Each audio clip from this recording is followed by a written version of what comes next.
meetings, and I was a lecturer at Southern Cross University until 2009, and then I got an adjunct appointment at that particular time, and thrilled a couple of years ago to actually be appointed in my sort of semi-retirement to the Emeritus faculty.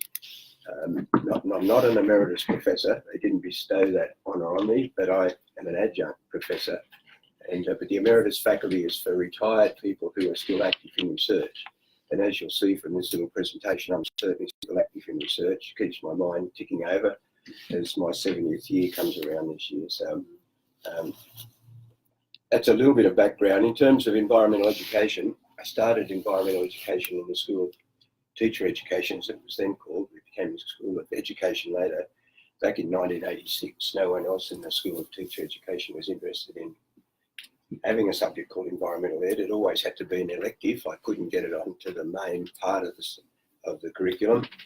And it stayed that way till 2004, and then it turned over to become more a sustainability education unit.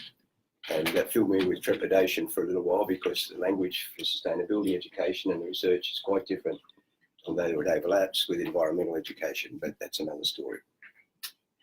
So that's a little bit of my background, and I still remain active in science education as well, and do a few other things, but I won't go into all of that.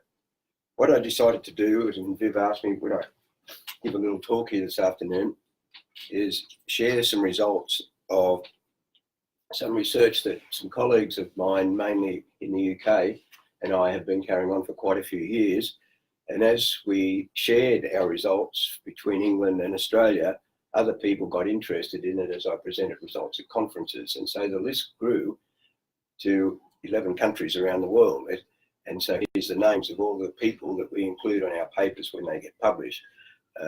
And you'll see where those countries are as we move through. A lot of the slides I'm going to go through very quickly. My intention is not to take you into detail with a range of things, but I want to get through to the results, which I think you'll find interesting. And you may find you have other views about some of the unusual trends that we found across these 11 countries. I realised the nature of the people that come along to this group, so I went back and dug out a couple of photos that I took way back in 2009. Didn't use this in my presentation of this particular talk some months back. And I was fortunate enough to be at the UN that year. I was there mainly because my wife was there. Again, I try and avoid all the details because time gets away. But she was able to organise for me to go along to the UN Commission on the environment that particular year, which was an eye-opener to see how things operate at that particular level. And so I took this photo outside the UN at that particular time, and it was the year of climate change. One wonders how much has changed in some countries around the world from 2009, although I do believe the UN building now is close to being totally new carbon-free. And outside the UN at that particular time, they had a whole range of images from children around the world. These are obviously primary or early secondary school children, showing their particular thinking about climate change back in 2009. Again, I put it up there because I know a lot of you are involved with young children and secondary school children and so on and so forth. However, my paper is about year 6 to year 10, and I'm going to go through the sections in yellow very, very quickly to try and get through to the results and show you some of those and how we try to interpret them. And I think you will find some of the findings interesting.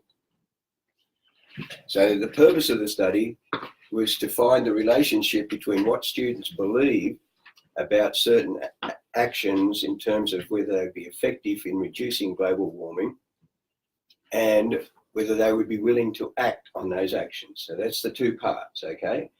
What do they believe about how effective certain actions are, and whether they would be willing to act upon those actions. And later on, we'll get on to some of the possible causes of what we found.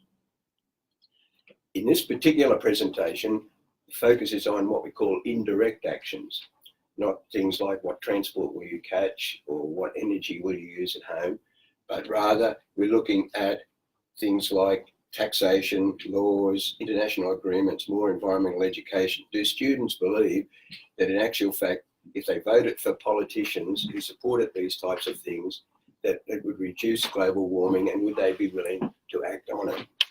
And so there's the belief and the willingness, voting for politicians who advocated these actions. In other papers that my colleagues and I have talked at conferences about and published papers on, have tended to refer to the blue direct actions, but here today we're going to look at these. I could, if this was a different audience, I'd put up my research questions, but the purpose should be obvious to you. We're looking at the relationship between those two aspects, beliefs and actions. So I'm not going to go through the various research questions. There's also quite a wide literature about students' beliefs and actions, but virtually none that have looked across so many countries as what we have done. And so there is a whole lot of literature about this. And by the way, I have some copies of papers, some of these slides, if you'd like them later, so you don't necessarily feel you have to take some notes. And in terms of some of that literature, there's a whole lot of models that people have put forward about how students get to take action. And that's just one of the most well-known ones. You can see that there's a whole lot of variables that are involved. In fact, one particular paper back in 2006 listed 27 different variables that seem to affect whether children and older students will take action. So it's not a simple thing that X causes Y. I need to tell you a little bit about how we did the study so that you understand the results and how they came out the way they were. So we used a questionnaire which had various items related to actions to reduce global warming, and I've already told you about the two types of actions. And I'll just stop here for a little bit longer so you understand the type of items these students were asked. I would vote, I'll just go through one of them to give you the idea. I would vote for a politician who said they would bring laws in to help the environment. All of the questions had a cost to them, even though it might stop me doing some things I really enjoy. And you would appreciate they weren't just asked would they believe in such and such or do something, but they were told that there's a cost involved. And that's the way it is in real life, in actual fact. And so there's one there for laws, one for increased taxes, even though, and one for I'd be willing to learn more environmental education, even though I might have to work harder.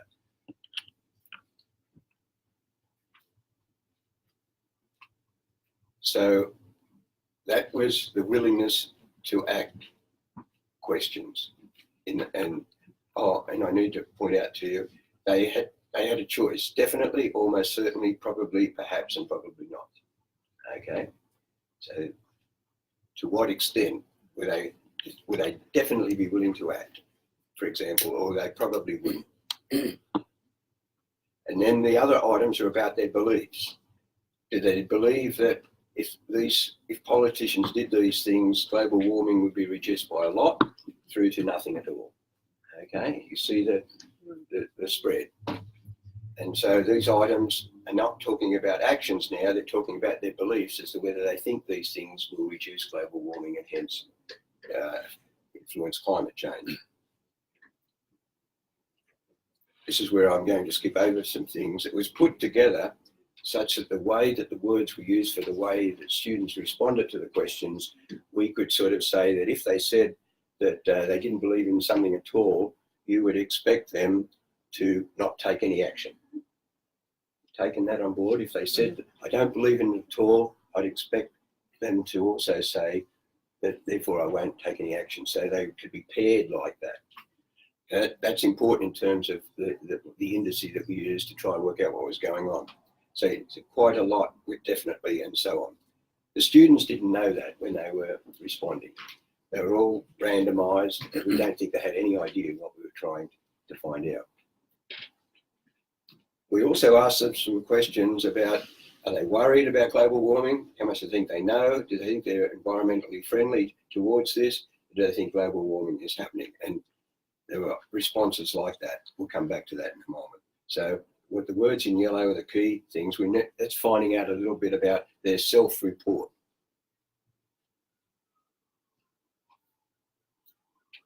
We've got responses from about 11,000 students, okay, across a wide range of countries that you can see there. And that's what makes the results really interesting when we look at what they found. I'm not going to go into the stuff about the sample and that. If you want to ask questions about that, that's fine. That's more to do with the methods you use when you carry out surveys and so on. And how we analyse the responses. When I'm going to show you responses, then we'll combine strongly agree and agree, and that'll be, most of you will be familiar with that, or strongly disagree and agree, we just combine those. Now, I made a point there before about if they definitely disagreed with something, they probably wouldn't, that you'd expect them to say that then I'm not going to take any action. Well, in actual fact, what we found, and I'm not going to go into these, not enough time today, we found that when we looked at the results, even when students said they disagreed, we were able to work out that they still would carry out the action to some extent. It's weird. Yeah. And even when they said they agreed, they still would not carry out the action to some extent. So we call this the natural willingness to act, or the natural reluctance to act. I'm only going to talk about this because this is the indice that we use, because we figured if there's a measure of students' willingness to act, even if they totally disagree with something, that's a very interesting indice to look at. Okay, now, got up to the results in 10 minutes, that's not bad. So, the results that are in red indicate low beliefs. This is so you can see the results without having to look at every single figure there. The results that are in green are indicating the opposite. For example, high belief or high willingness to act. Obvious why we've chosen green there, right? And red. So as I go through this, what I would hope is that you'll start to get a sense of the findings we got, and then towards the end, I'll look at some ways that we've tried to interpret what we found. Keith, can I just ask a quick question? Did you, with the people you interviewed, did you know their background, sort of something about where they came from, that sort of what they studied or what they, that sort of, was there any? These were students from year 6 to year 10. Mm-hmm. Where possible, the researchers use random groups, so the Australian results are random groups. Mm-hmm. We don't actually name the schools where they're from, mm-hmm. but quite a few of the researchers couldn't get random groups, so they chose schools which they thought were representative of, for example, socioeconomic background and so on. Yeah. In some instances, the researchers could only get access to private schools. So Singapore were only private schools, and so was India. So they did their best to come up with finding schools that would be willing to participate. That's a weakness of the study, but it's still interesting to look at what we found. Mm-hmm. A similar but related question, that was, did any of the schools or the institutions, did you know whether they were climate skeptics or climate? Short answer, no. No. Okay. I've already made that point. Okay, and you'll see there are differences between the countries. Okay, what did we find? First of all, here are some of the results across the different countries, green and red and black in between. And this is not for the beliefs and the actions. This is the background stuff. This is where we ask some questions about what we call as researchers self-reports. The students told us whether they thought they knew a lot, or whether they thought global warming was real, and so on. And so when I've only presented all this stuff to Australian audiences, so Australian audiences always tend to look there, although when the conference that I presented this at earlier this year, there were people from Southeast Asia and so on who asked some interesting questions as well. So all you have to pick up at this particular point is that there's some quite high percentages here from some countries believing that global warming is real, that they're worried about it, do they think it's happening now, and so on. And there's some that are red. They're not, most of the red ones are not below 50%, so let's not go overboard here, but the thing is there's quite a bit of difference between some of those, okay? So that's background. We come back to that because that can be partly used to explain some of the results that we got. Oh, that can be shown graphically, and so it gives you an indication, is global warming real? Do you mind reading them out? Just Speak up a little. do you mind Reading just them picking out. a couple? Oh, some countries. Yeah. Because Okay. it's difficult to. You'll tend to find that towards the top of all of these graphs, which are not the beliefs and the actions, but just what students say themselves, that certain countries tend to be at the top. Turkey and India all the time, and down the bottom, US and UK and Australia tend to be there all the time. Then you've got these countries in the middle, but it varies a little bit from one to another, but not much. So here we go, Turkey, Brunei, India, Oman, Australia, US, UK, 50, 90. Whether they think they know anything about global warming, This is in 2009. This is in 2009. This survey was- these results were collected from about 2009 to 2011. Okay. As more and more people around the world came to my sessions and wanted to get on board, Yeah. so we collected the data. Okay, so 8 to 10 years ago. yeah, so that has to be borne in mind. And the terminology used was global warming, not climate change. Yeah, we argued that at that time global warming was more acceptable than climate change. These days we might use the word climate change. It's actually swinging back again now too. It's swinging back again to global warming. Yeah, It's yeah. So interesting. that's an interesting discussion in itself. It is. Yeah. Did you ask the UK and the USA in the middle of winter about global warming? Season. all sorts of questions come up. That'll be an interesting point to look back at when I try and get to the possible interpretations. Okay, I'll try and avoid talking about every single slide. I think you're getting the drift. Yeah, that's right. Yeah. That's just in words what you saw. Okay, now beliefs. I want to get to the actions, so I'm going to go through the beliefs quite quickly. Remember, the beliefs is whether they believe these four things will in actual fact reduce global warming. And on the next slide, I've got some graphs to bring this out, but again, you can see the greens and the reds. Just across the top there, is that environmental legislation? Environmental legislation, taxation, international agreements, and more environmental education at school. Okay. I want to go here. Okay, here we're just looking at this one here.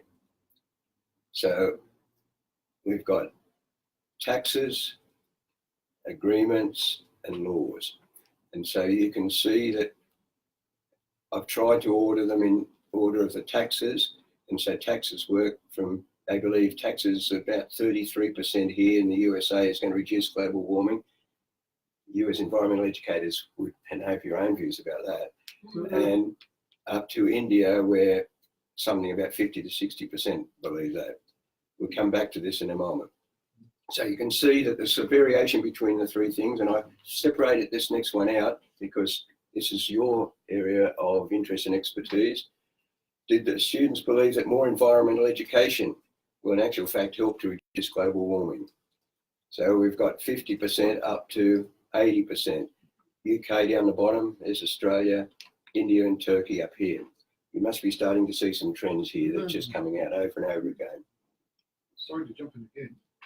There were 5 ways they could answer. It seemed like the first 4 of the 5 were shades of yes. From yes down to perhaps. And then the 5th was a no. That's correct. So These are only combinations of the top 2. good. Yeah. Good. Now, with believed use of actions, which is certainly what schools would be trying to help students to think about. It's interesting as we found an overall decrease across the school years. The trend was predominantly downward for these, but in a couple of instances, some countries, it was up a little bit. This was the major trend, but this is interesting too. We can come back to why you think that might be the case. And we looked at various reasons, and we'll come back to that later. Oh, I have plenty of time, but what's that time? All I'll point out here is some of you may not be familiar with statistics in terms of doing these sorts of studies, but NS means it wasn't significant, not significant. And so there was, if it's positive, it means that as something goes up, something else goes up. If it's negative, something goes up, something else goes down. Okay, I always remember doing a statistics exam when I was at uni, and I got the golf question wrong. As you get a better golfer, I thought, that's a positive correlation. Whoops, no. You get a better golfer, your score goes down. That's a little bit of a side bit of information. However, this is interesting, and in the sense that some of these things that students say about themselves seems to relate to their views on taxation and whether they want more environmental aid. We might come back to that. That was very important for us. Yeah, oh, that's some interesting results there. And then I also looked at a range of other variables in terms of their beliefs, but we are not going to dwell on that. And some further variables. I want to get on to the actions. Oh, now we can come back to some of the reasons why they might believe this, but I think the actions are more important in the time we've got. Okay, willingness to act. So up the top there, Jody, again, legislation, taxation, international agreements, or environmental aid. And so I don't know if you recall the believed effectiveness, but we'll come back to that and compare the beliefs with the actions in a moment. But here you can see some of these numbers, percentages are getting quite low. And the samples, we're looking at samples, the Australian sample is one of the smallest with 600 or 700 students. There was a reason for that, but some of the samples are 1,000 students and so on. So that even though it's not random selection in most of the instances, there's still a lot of students who've responded. And yeah, and let's look at some of the high scores there. This is indicating students are willing to act on this, meaning they're saying they're willing to vote for politicians who would do these things versus they're not. Well, the opposite of that. It looks a little bit though, like as you said, India and those that have students from private schools and whatever score higher than. Well, certainly that applies to India, but the schools in Turkey and Brunei and so on that weren't private schools, they were representative of the range of schools in that area. So that, but I take your point about India all the same. So now we're just focusing on this one here. Now in a moment, we're going to look at both of them together. But here you can see, look at that. And taxes at the bottom, international agreements, laws, and then the next one is environmental aid, willingness to act, willingness to learn more about environmental education in school. 22% in the UK. Okay. I mean, you asked the question about when this was done. I've often thought that it's too much trouble. Would the results have changed or not? I've got doubts as to how much they would have changed in a big way. Can I just say that somebody's just done an honours on the project on gin and dairy, the sustainability development in Westville Colony, and they did a similar. I mean, obviously nothing like the numbers, but it's very interesting. They've got a similar thing that people from countries that we would think would not be interested in sustainability are saying we know about. Oh, that is interesting. Yeah, so it was done last year. It's one of my final slides about what are the implications for us as teachers. Yes, so you might be interested to have a look. Yeah, that is really interesting. Okay, I think you've got the drift of that. So in terms of willingness to vote, and by the way, there is research that shows that students in secondary school at least who say that they are willing to vote, some people have done this research, not to do with environmental ed, actually go ahead and vote. That's one of the things I had to respond to in writing the paper. I had to indicate to those that would be refereeing the paper that do students at school who say they would vote for someone do actually go out and vote. And the people who've done that sort of study and found that they haven't done it with environmental ed, they've just done it with things like civics, education and so on. They say if you have made a commitment, doesn't matter where or who to, if you made a commitment, you're more likely to find Yeah. So that's sort of adding a little bit to the validity of the study. Oh, whoops. So the most acceptable measure in terms of willingness to act was environmental education, but look at the range.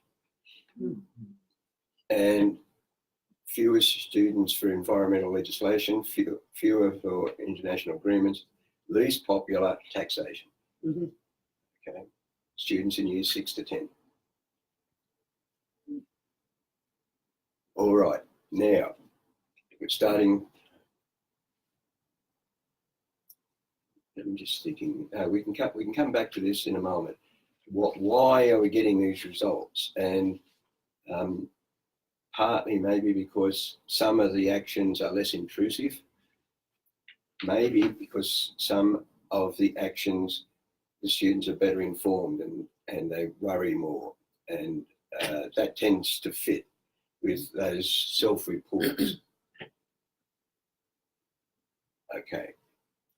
I'm going to show you the same graphs now, but you can compare the two. Okay. So now we're looking at the whole lot.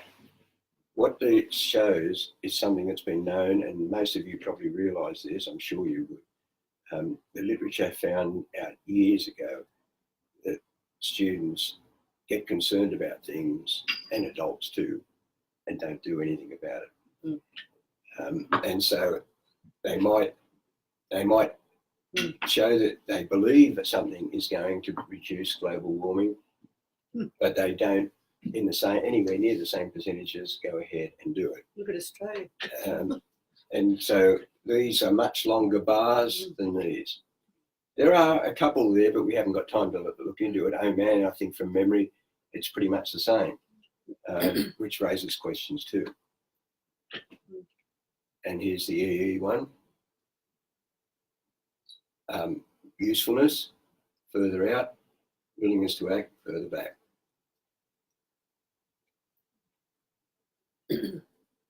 NWA, natural willingness to act. Okay, now we're going to start to have a look at why.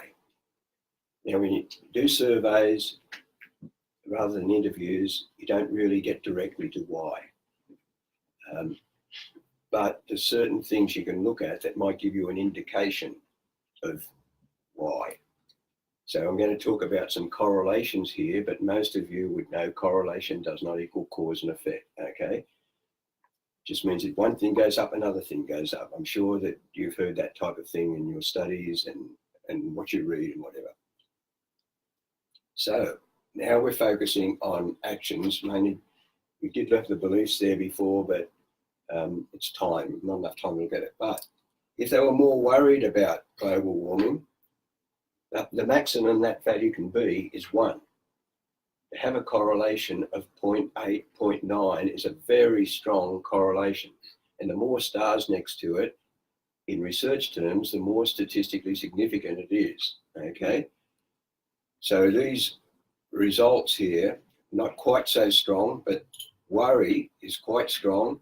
Whether they thought they knew something about it, to those, environmentally friendly, those ones. So it looks like the way students describe themselves might partly explain why they might act. The summary of that is well-informed students believing that global warming is real and are worried about global warming and consider themselves environmentally friendly, e.g., I don't know if you can read that, Jodie, India, Turkey, Oman, and Brunei, tend to be more willing to take action.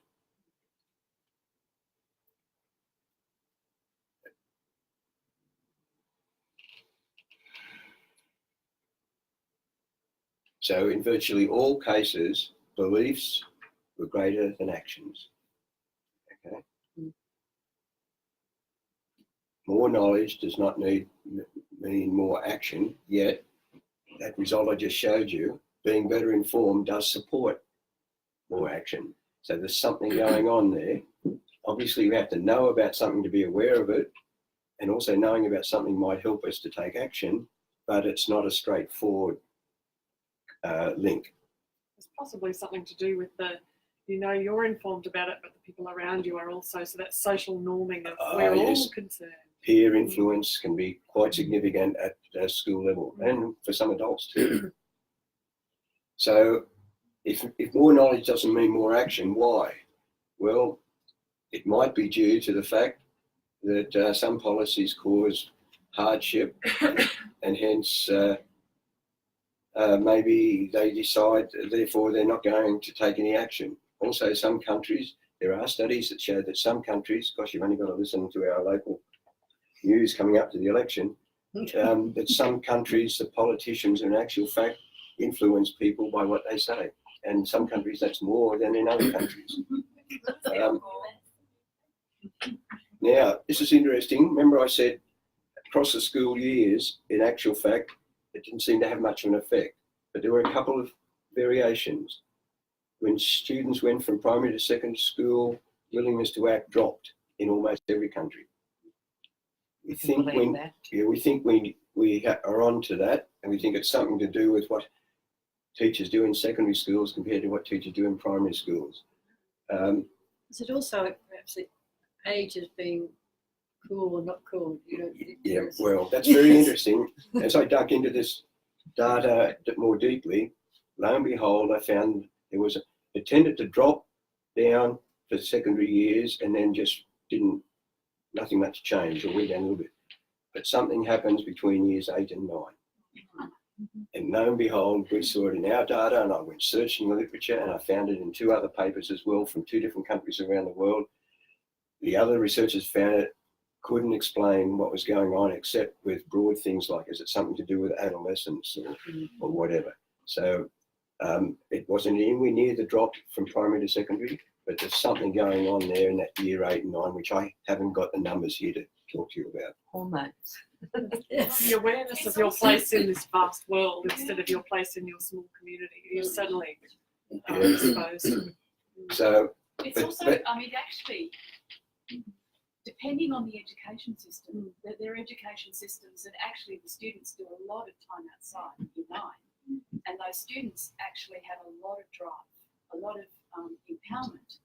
When they're stuck inside, I think that they're disempowered. It's actually a prime time for students to take action, and these are all, probably most of the things that you're going to raise would all be interesting studies to go looking further in the literature, or to see if anyone's ever looked at it. The issue of outdoor education has basically been shown beyond doubt to be a very strong positive influence on encouraging students to become more environmentally active. But it also depends on what the teacher does when he or she is outside with the students. But the literature about taking kids outside is very powerful. Whoops. However, I think there's some more interesting results yet. Apart from what I've already mentioned, I wonder if some other things might help us to explain, because we're now looking at 10 or 11 different countries. And my colleagues and I thought, I wonder if it's the culture they're from. People have been able to assign numerical values to the cultures of different countries around the world on a range of dimensions. And we found some very interesting results there, which I'll show you in a moment. Also, this is our attempt to try and explain's the wrong word, account for what we found. We also looked at variables like this, which we could get numerical numbers for to see if they correlated. I mean, there's data out there in the literature as to whether countries trust in their government, for example. And there's others as well. Just for your interest, very quickly look at this. These are the ways that these 3 researchers, over many years now, quite recently as well, have been able to say societies differ on these types of characteristics. Can't spend more time about talking about that. So here are some of these characteristics of different cultures. Embedded cultures are cultures where people tend to act in a group and make decisions about things as a group. Affective autonomy is the opposite to that, where people tend to act as individuals and not necessarily get involved in making decisions as a group. It relates also to whether these are the authors.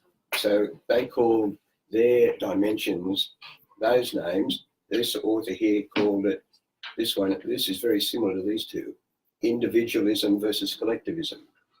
It's interesting that societies that in actual fact they refer to as embedded, where the group tends to dominate in people's thinking, versus societies where the individual tends to dominate. Notice this is negative and this is positive. So as people become more and more individualized in the way they think about things in the world, they become less and less willing to take action. Oh, that's interesting.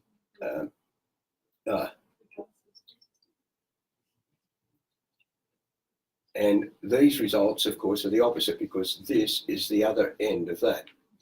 And here, this is a different person who's come, a different researcher who's come up with a slightly different sort of measure, but it's pretty much supporting that view. So what was the power distance one? Oh, sorry, I forgot to mention that. That was very difficult. For what I'm about to say, you think I might have been avoiding it. In actual fact, there is research that suggests power distance means that the society sees that the people in authority are really quite distant from the average person, and that the average person has very little control over what they're doing. And so a country with high power distance would be Oman or Turkey, for example. Countries with low power distance would be USA, UK, and so on, where you get the feeling that you're closer to those in authority, you can make decisions, you can influence, but that didn't happen. So when we got that result, we thought, my gosh, how will we possibly explain that? This is what we tried to do. I think it's on another slide. I'm not forgetting it. Hopefully it's on another slide. So students from embedded, high power distance and collective countries, India, Turkey, Oman and Singapore. The fact that we find this, and India is still there, I think partly answers one of your queries. They show the natural willingness to act on these things. Okay. High power distance. This is a little bit of an explanation. In such cultures, people accept there's a differential distribution of power and less influence on authorities. So we think, why are the students in these countries being far more willing to support these actions? Well, part of this, the way that they describe this particular type of culture, is that if people in authority are in actual fact espousing certain views, then often those that are listening might support those views. It's sort of our guess. And also we did find, this is a little bit different, but I'll show you a slide in a moment, that these countries, also the countries, I found this rather surprising, but they're also the countries where people tend to trust their government more. Shows you the misconceptions you can have in your own mind about some countries around the world. So that was our effort to try and overcome what the literature tended to say. This is much easier, I think, to come up with an explanation, and I think I've already hinted at that. There are also, so these particular attributes refer to a culture overall. Some of you would have come across these terms though: self-transcendent and egocentric, self-enhancement and egocentric. There are characteristics that in actual fact describe individuals, not cultures. And it tends to fit that individuals who see things beyond just themselves, focus on the environment more than themselves, versus trying to get ahead and focus on themselves, link in with collectivist cultures. So that the reason that's put there is that we didn't measure that, but we in actual fact found studies that when these particular characteristics were there, the students and adults were willing to take more action. With other variables, fascinating. You can speculate on this. I might leave it and see what you can say, so I can finish in 5 minutes. Look at this. As the GDP per capita increases, right, students in the countries are less willing to take action. Nothing within unemployment. This is interesting. As the number of years of schooling increases, students are less willing to take action. These are positive now. If the measure of risk perception in a country is higher, then the students in that country tend to want to take action. There were 2 measures of risk perception in the paper that I put together, and one of them referred to rising temperatures. And so, yes, if they're worried about rising temperatures, look, they're strong. Look, they're nearly 1. It's almost a straight line combining those 2 variables. And, okay, do we trust? What happens if they live in a country where people tend to trust their governments versus not trusting their governments? The more trust they have in their government, the more willing they are to accept taxation, which I think most of you know that the research is out there that if we tax things like carbon, global warming, or the amount of gases that go into the air to cause global warming goes down. All the economists and where they've got data shows that's the case, but that's the least support. Oh, okay. Oh, I'm only going to look at one thing here. Is if the students were in a country which was producing more CO2 per capita than in a country that was producing less CO2 per capita, they were less willing to take action. That shows, doesn't it? Yes. Yeah. And US and UK. Well, the UK has done a fair bit with bringing down their emissions, but anyway.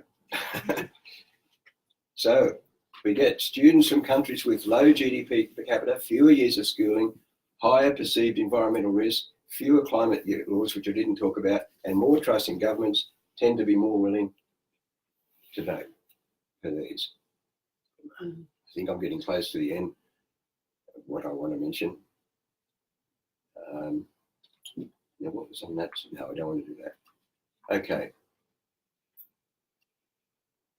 So why the situation with GDP?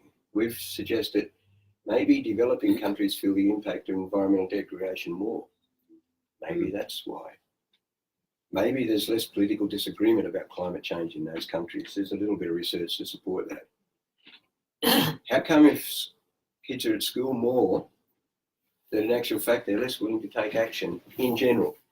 Not all the time. Oman, for example, was an exception. A more informed knowledge of global warming may not necessarily be related to years of schooling. Sometimes it has a negative effect. So knowledge of global warming need not fully translate to action. Perhaps overlaps with cultures that I talked about before and these particular things. So there's just this difficulty of knowledge and action that's really complicated. There was a study, what's that, 13 years ago now, but it was a worldwide study that found that students in some countries, like India, for example, or versus those in developed countries, they found that those in developed countries were less interested in learning about everything. That was a word used in their study. That they were less interested in environmental matters, and they felt experts could solve the problems. Whereas students in countries like India and Turkey, they were at the opposite end of that scale, which is interesting itself. Oh, and this is the other one I talked around a little bit. It's improbable that students in developed countries are unaware of greenhouse gas emissions. I can't imagine that to be the case. Although the data suggests that. Maybe they're just basically more focused on their standard of living than on being environmentally friendly. What am I telling you? Nothing new, I guess. Yeah. Okay, this is the last couple of slides. So what does all this mean? And even though I've skipped over a few slides. Well, being better informed, I think, probably helps students to be more willing to take action. And there is some studies even at year 6 to suggest that. Those of you interested in this might find it of value. If students had a better understanding of the nature of science, that is, how in actual fact science makes decisions about things, they tended to be more willing to take action. It's a very interesting implication for science education, which is my other area, because global warming science doesn't depend on such things as fair tests, for example. It depends on things like modelling. And how much do science teachers in schools focus on modelling as a key thing in science? Because global understanding what is going on in global warming means to appreciating the degrees of confidence about a model that has been put together. And that is starting to be focused on far more in the United States and gradually starting to be focused on here in Australia. I mention it a fair bit in the text I'm involved. There are arguments that for older students, we should sort of bring up the idea of it's not just the environment, but it's the economy, it's the society, and so on. This particular author says, and I think this is a useful bit of input for teachers, it's useful if students in school know how students in other parts of the world think. Yeah, absolutely. Yeah. And this is not related to science education, but is sort of suggesting civics education perhaps needs more involvement. In some countries, although civics education is pretty big in the US, but you saw those results. How about we have a parliament of youth? Well, yeah. Okay, pedagogy includes, well, there's all sorts of ways. I've only listed 2 here. You can ask me about this if you want to, but in essence, in the science education world, socio-scientific issues are becoming a bigger and bigger thing. But sometimes you can change students' minds about this, even with persuasive texts, where the text challenges their thinking. It doesn't always work like that. From a government point of view, well, think about our current election. Does the government tell us how taxes will be used in terms of the environment? Does the government trial environmental policies? Is the government transparent so we can trust them about environmental matters? And interestingly, because I've mentioned the word worry, the research tends to show that worry is better than fear. You turn people off if your messages are related to fear, but if your messages are related to worry, we can do something about worry. That fear can go the other way.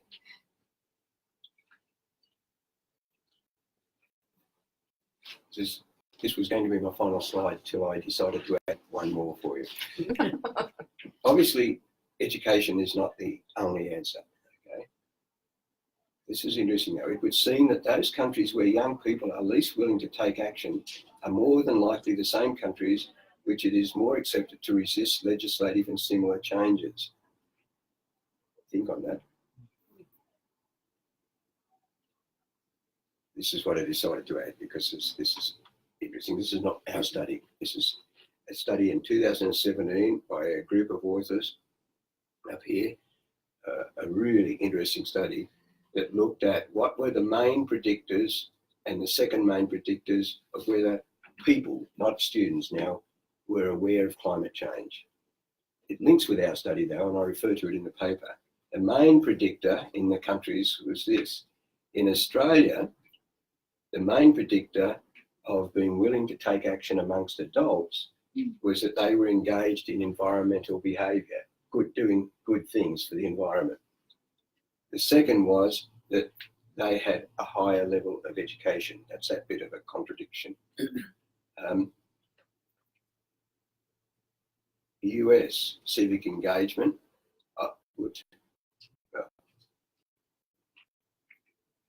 wrong way. Even when the percentages were low, this is what the main predictor was. but it's this next slide that I had to put this in. This study, this is my last slide. I'm sorry I've gone past 7, but We'll forgive you. so what are the factors? And this was, the samples here were thousands of people. They got these results partly from the Gallup polls, which are done all over the world. And what were the main predictors of people having a risk about climate change? Now, this is interesting. If they believe that people cause climate change, that was the main predictor. There's a message there for school teachers, I think. Somehow or other, we've got to do things that help kids see that it's us that is causing it. Or even, this is the second level of predictor, not the main one. There it comes up again. This is why I put this slide in. I can't explain that. And this is finishing up now. When they did this enormous study, they had a whole range of variables, GDP, per capita, all sorts of things, some of which is shown there. And one of them was how old they were, whether they were married or not, and all that sort of thing. For some reason, only one predictor came out as to whether people in South Korea, adults, aligned up with whether they thought they perceived climate change was a risk. And it was whether they were not married or widowed. I can't explain it. Maybe someone here knows about culture in South Korea. But if they were married, then they tended to orient far more strongly to not believing climate change as a risk.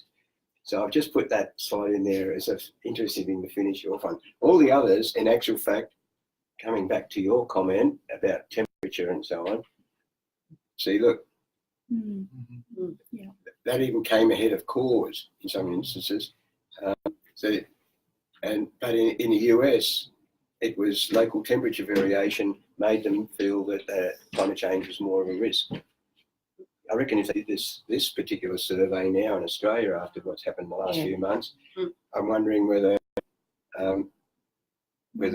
cause would be the greatest thing or whether it would be that. Anyway, I've gone 5 minutes over or so. Let me finish there. Thank you very much, Pip. It's really If I can answer a few questions. so questions.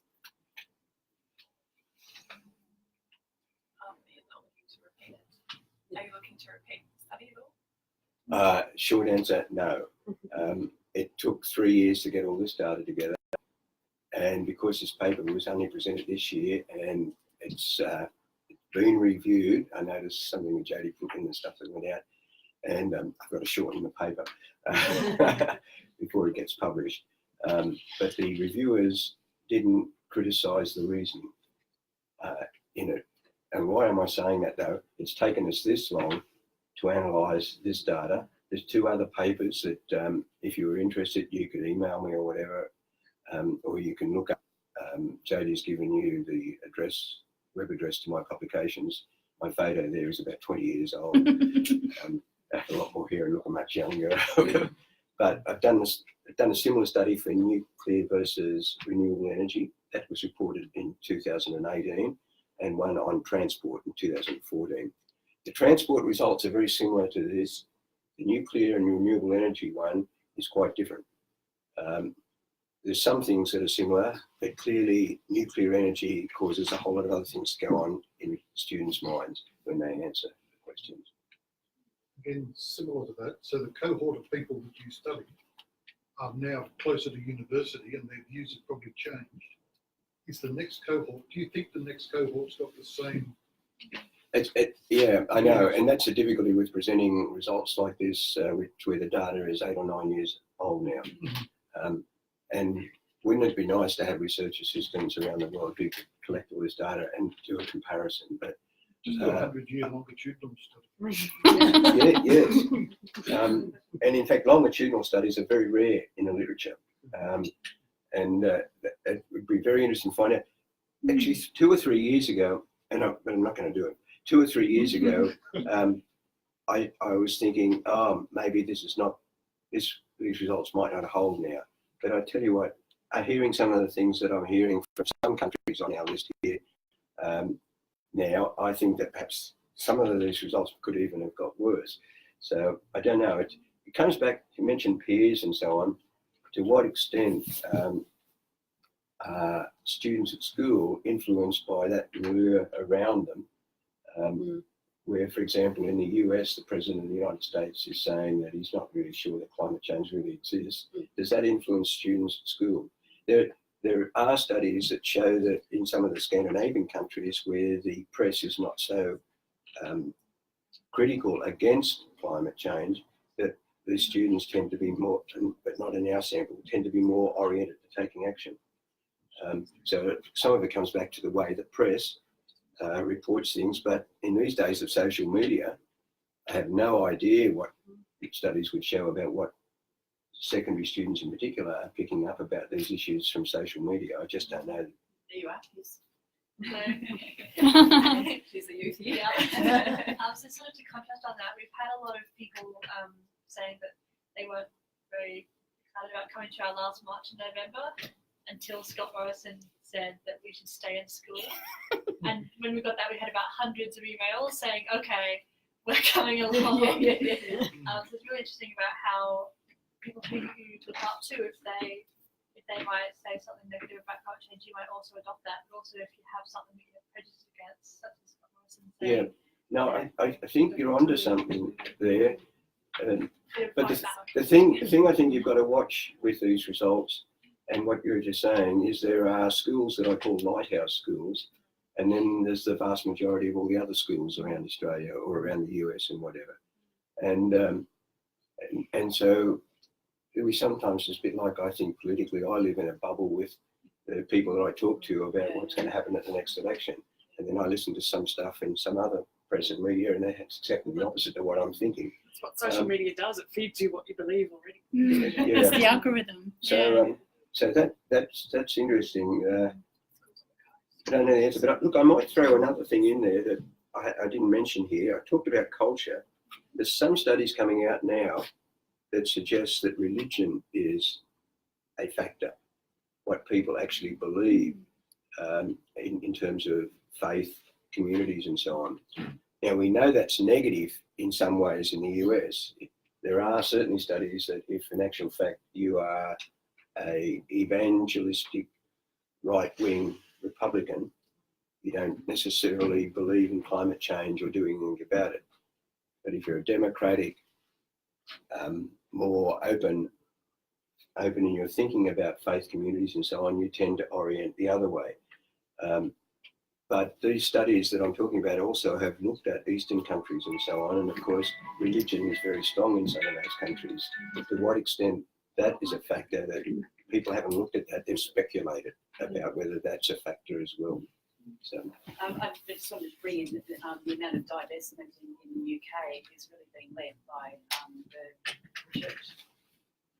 Yeah. So I think that's really when the church takes action. And like France is saying, we have to take care of the earth. I think that has a huge influence on. I think that is starting to happen more. That would be my perception as well. Yeah.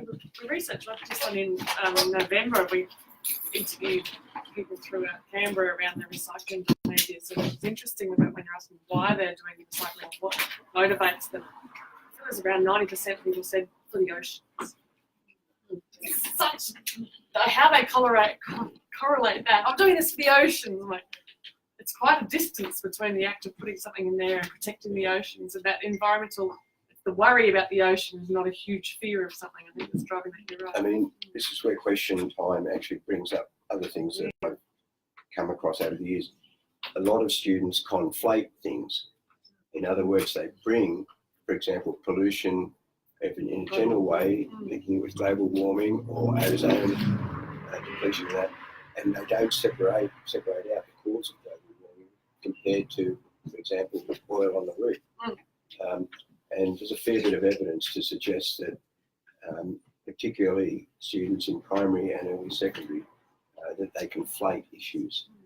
So if you, This was adults. yeah, We didn't have it as one of our 6 options, and we had to keep writing it in the bottom because Yeah, I people mean, kept saying it. We're like, for example, recycling is not really a major factor with global warming. No. It's got a small impact, but it's not a major factor. But a lot of students think that by recycling, they're having a big impact on global warming. Yeah. And that's sort of a disconnect. It is. It's a big distance between two different issues. So that's what you call environmental behaviour, though. And it's a predictor, isn't it? Yeah. I think the microplastics in the ocean has been a really, really big.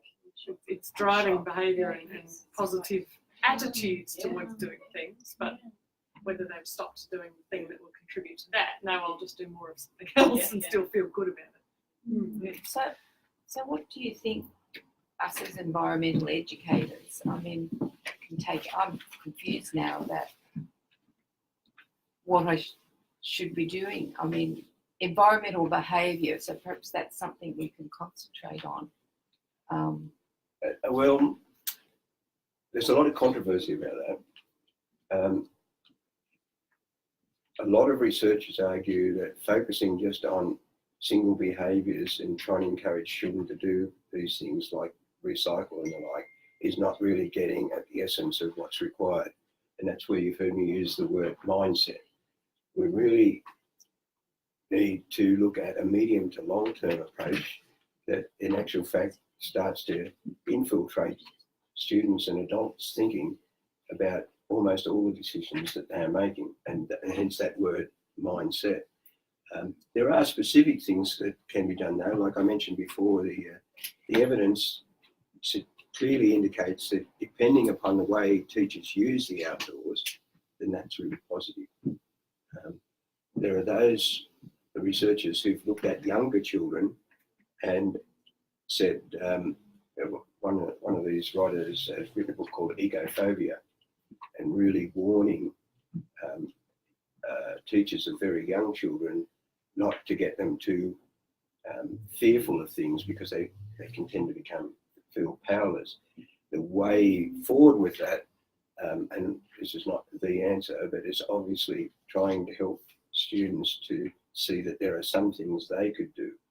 But as children get older and go into secondary school, they have to see, this is where I think voting and so on with secondary students links in with their individual actions. They have to see that things have to work at a big level as well as a little level.